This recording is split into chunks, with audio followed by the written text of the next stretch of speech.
Right now, the United Arab Emirates is quietly preparing to pull the plug on its membership in OPEC. In the next few months, the global energy market is going to experience a massive supply shock. For over half a century, this group has dictated the global economy. By tightly coordinating exactly how much oil member countries pump, they manufacture scarcity, artificially propping up prices and generating immense wealth for themselves. But without the UAE inside the tent, that coordination collapses. The group loses a massive chunk of its decision-making power, and the strict production caps that have defined the market for decades will begin to break down. As member states scramble to figure out the new rules, the cartel is taking a highly defensive posture. Without enforced quotas, global oil prices are guaranteed to swing wildly. To understand why a wealthy nation would willingly dismantle the very system that made it rich, you have to look away from the oil fields. You have to look up at the sky.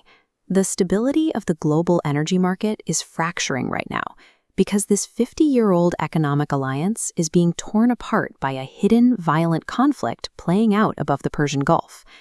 Recently, Iran launched a series of drone and missile strikes deep into the region, directly targeting Abu Dhabi and Dubai. The UAE spent decades and billions of dollars marketing itself as the ultimate safe haven. They built an international hub designed for high-end tourism, major sporting events, and foreign investors securing golden visas. In a matter of minutes, those strikes shattered that carefully curated image. The internal panic was severe. To stop investors from seeing the extent of their vulnerability, the government actually began censoring the internet, actively suppressing footage of the attacks from reaching the outside world. They quickly realized that their towering skyscrapers and sovereign wealth funds offered zero protection against a physical, regional threat. The UAE looked to its neighbors for a coordinated military response, but found nothing.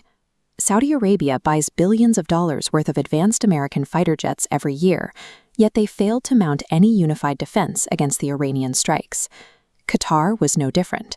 Despite their own regional military posturing and modern hardware, they took zero decisive action to protect the airspace. The diplomatic collapse extended all the way to Pakistan. When Islamabad refused to send military aid to protect the Gulf, a furious UAE demanded the immediate return of a $3 billion loan and froze all future investments in the country. Realizing their defense alliances were entirely hollow, the UAE decided to buy its own total independence. That requires capital. And the fastest way to get that capital is to abandon OPEC's strict quotas and pump massive, unrestricted amounts of oil. After being left totally exposed by their military allies, the UAE is leaning into economic aggression.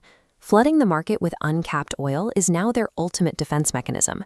This sudden flood of supply creates an immediate ripple effect. It weakens the leverage of Russia and the broader OPEC Plus alliance, while likely satisfying the United States by driving down global prices at the pump.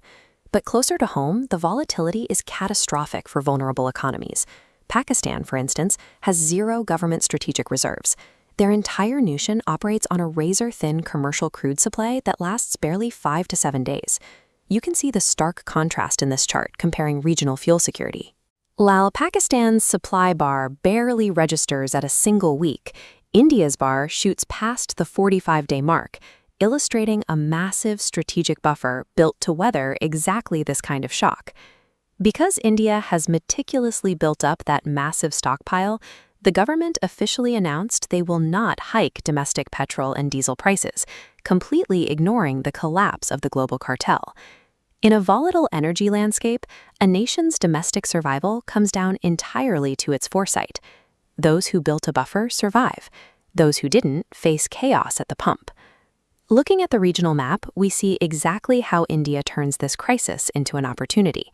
A rogue UAE pumping uncapped oil desperately needs huge, reliable buyers.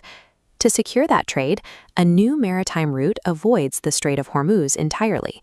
Instead of navigating the conflict zone, crude oil is routed down through Oman and shipped directly across the Arabian Sea to India's western coast. This creates a perfect loop.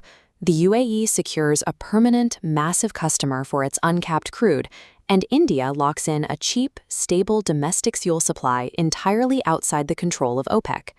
By capitalizing on a fracturing 50-year-old cartel and failed military alliances, India bypasses the chaos and quietly secures its long-term energy future. If you value clarity over chaos, explore more on Clear Lens X.